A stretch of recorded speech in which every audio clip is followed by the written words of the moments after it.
اب میں چند جملے پیش کرنا چاہوں گا جب امام تشریف لے آئیں تو عموماً عام طور سے علامات ظہور کو پیش کیا جاتا ہے، ظہور کے بعد کا مرحلہ۔ علامات ظہور میں بہت زیادہ علامات۔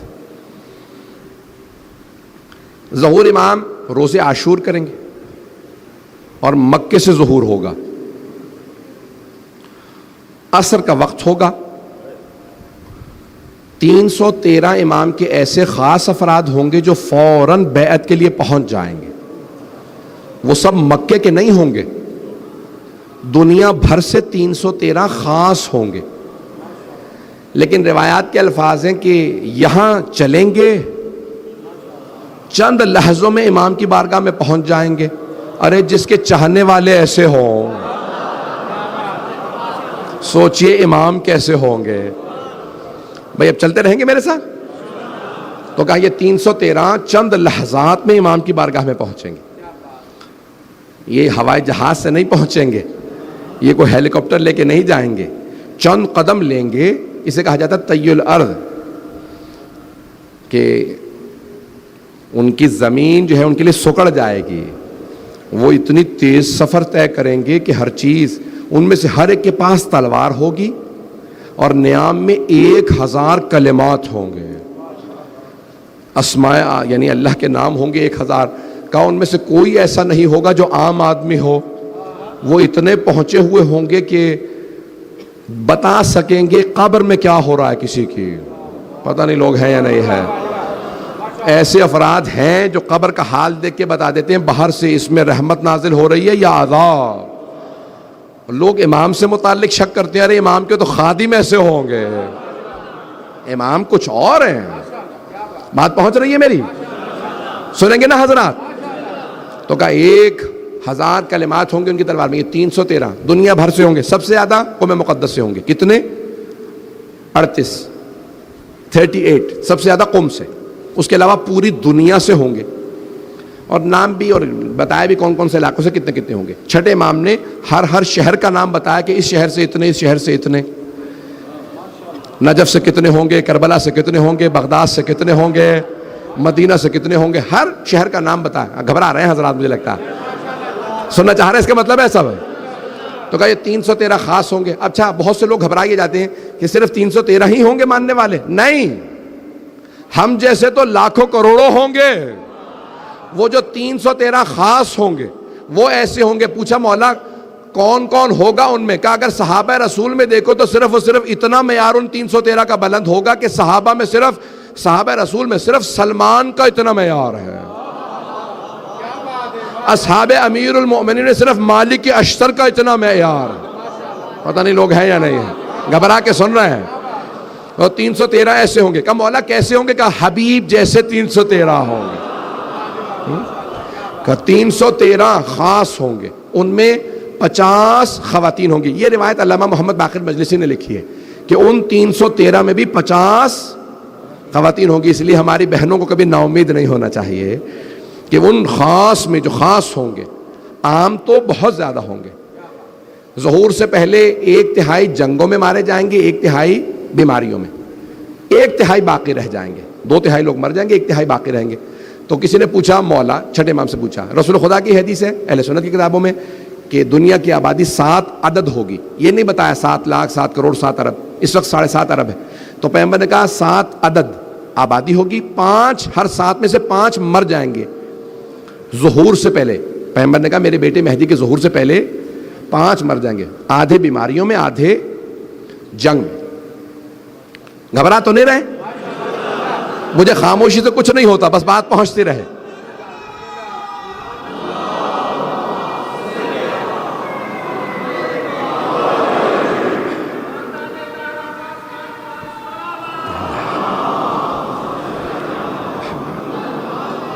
زیادہ وقت نہیں لوں گا، بس زیادہ زحمت نہیں دوں گا۔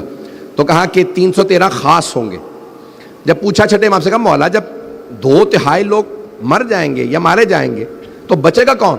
تو آپ نے فرمایا ہمارا صاحب یعنی صاحب زمان اور ہمارے شیعہ۔ کہا تم ہمیشہ قلت میں رہو گے، اللہ ایسا انتظام کرے گا کہ تم کثرت میں آ جاؤ۔ پتہ نہیں لوگ ہیں یا نہیں ہیں۔ کہ جو بھی ہمارا ماننے والا ہے وہ محفوظ رہے گا۔ تو اب یہاں پہ بڑی بحث کی گئی ہے کہ مولا کے حساب سے ماننے والا یا ہمارے حساب سے، پتہ نہیں لوگ ہیں یا نہیں ہے۔ مولا کے حساب سے دیکھا جائے تو معیار بہت بلند ہے، اس میں تو ماننے والا کوئی بھی نہ آئے، اکا دکا ہی پہنچیں گے۔ کہا مولا کیسا ماننے والا؟ مولا نے کہا جو بھی ہماری ولایت کو مانتا ہے وہ ہمارا، پتہ نہیں لوگ ہیں یا نہیں، کہا جو بھی ہمیں مانتا ہے وہ ہمارا ہے۔ کہا مولا کیا معیار ہو؟ مولا نے کہا کہ ہمارا بے عمل بھی ان کے بعمل سے افضل ہے۔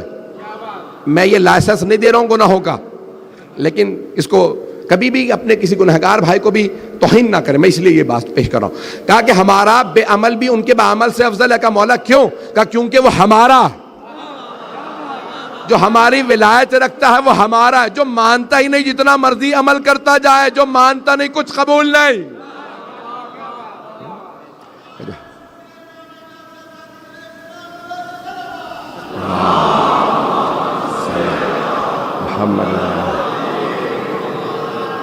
بس میں اختتام کر رہا ہوں، سن لیں گے انشاءاللہ۔ تو امام ظہور کریں گے پہلے مکے سے اور پھر مدینے جائیں گے، وقت نہیں ہے، یہ خود کتابوں کے موضوعات ہیں مفصل۔ مدینے تشریف لائیں گے، مدینے میں روضہ رسول کی تعمیر کریں گے اور جناب سیدہ کے مزار کی تعمیر کریں گے۔ اس زمانے میں جب امام نے کہا تھا تو تصور بھی نہیں تھا کہ جناب سیدہ کا روضہ ڈھا دیا جائے گا۔ پھر پوچھا مولا مدینے سے کہاں جائیں گے؟ کہ مدینے سے سب سے پہلے کربلا تشریف لائیں گے، سب سے پہلے کربلا۔ عاشورے پہ ظہور کریں گے تو شاید 40 کے دن ہوں، چہلم کے ایام ہوں جب مولا کربلا آئیں گے۔ کہ جب کربلا تشریف لائیں گے تو کیا حال ہوگا؟ کہ وہاں بے انتہا زائرین ہوں گے، اعلان ہو چکا ہوگا، سب جانتے ہوں گے 12ویں امام آ چکے۔ کہ زائرین کی بڑی کثرت ہوگی جب 12ویں امام ظہور کریں گے۔ کہ لیکن جب ظہور کرنے کے بعد حرم جائیں گے تو ایسی کشش ہوگی حرم میں اور امام زمانہ میں کہ امام کے لیے خود بخود راستہ بنتا جائے گا، یعنی لوگ راستہ دیتے چلے جائیں گے۔ کہ ایک مرتبہ صاحب الزمان جب حرم میں جائیں گے تو دروازے کھلے ہوئے ہوں گے، یہاں تک ہے کہ جب ذریعہ مقدس پہ آئیں گے تو امام کے لیے ذریعہ مقدس کا دروازہ کھل جائے گا، 12ویں امام کے لیے ذری کا دروازہ کھل جائے گا، آپ ذری کے اندر جائیں گے۔ اگر دیکھ سکے تو سب میری طرف دیکھیے گا، یہ بہت بڑے ایک عالم کے ادرس ثانی کے وکیل کے جملے ہیں۔ وہ کہتے ہیں کہ جب امام زمانہ حرم کے اندر جائیں گے، ذری کے دروازے کھلیں گے، امام زمانہ ذری کے اندر چلے جائیں۔ جب ذری کے اندر جائیں گے تو سب امام کو دیکھ رہے ہوں گے اور اونچی اونچی رو رہے ہوں گے۔ امام ایک مرتبہ اپنے دونوں ہاتھ اعجاز سے، معجزے سے قبر مطہر کے اندر ڈال دیں گے۔ کس کی؟ سید الشہداء کی۔ دونوں ہاتھ قبر مطہر میں ڈالیں گے۔ جب دونوں ہاتھ قبر کے اندر ڈالیں گے تو ایک چھوٹا سا لاشا اٹھائیں گے، ایک چھوٹا سا لاشا اٹھائیں گے سید الشہداء کی قبر سے، لاشا اٹھائیں گے، لاشا اٹھا کے سینے سے لگائیں گے اور پیار کرنے کے بعد ایک مرتبہ روتے ہوئے مجمع سے پوچھیں گے بتاؤ اس بچے کا کیا جرم تھا، اس بچے کو کیوں تیر مارا گیا؟ یہ جناب علی اصغر کا لاشا ہوگا۔